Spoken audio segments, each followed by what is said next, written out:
ओखरी में धनवा तू कुटा राजा जी, ई कुटा राजा जी, आवा से जिया लगैले बानी सुता राजा जी।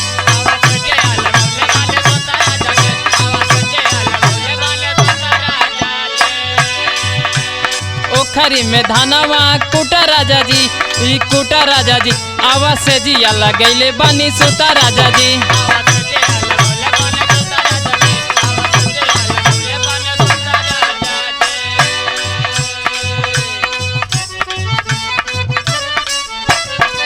दिन भर सैया जी रहेला तू घरवा,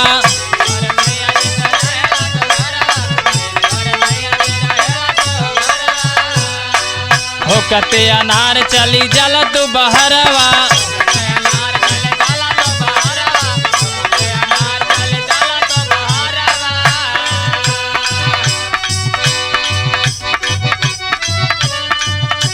आज गड़ा वाइब तो से खूटा राजा जी, ई खूटा राजा जी, आवा से जिया लगैले बानी सुता राजा जी।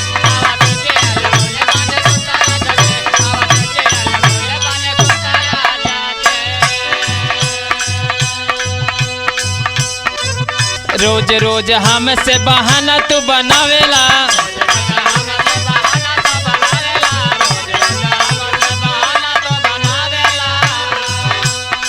घर वाला चीज तोहरे माने नहीं भावेला।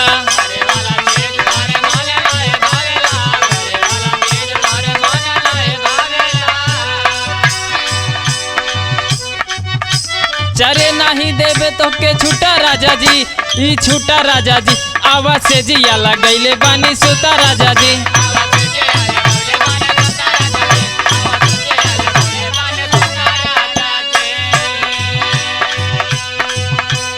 इच्छा हमार बिना कैद तू पूर हो,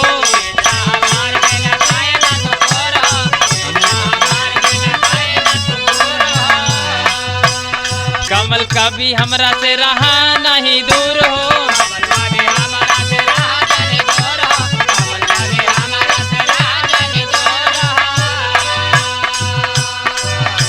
सटी के लहरिया तू लूटा राजा जी, लूटा राजा जी, आवाज से जिया लगैले बानी सुता राजा जी।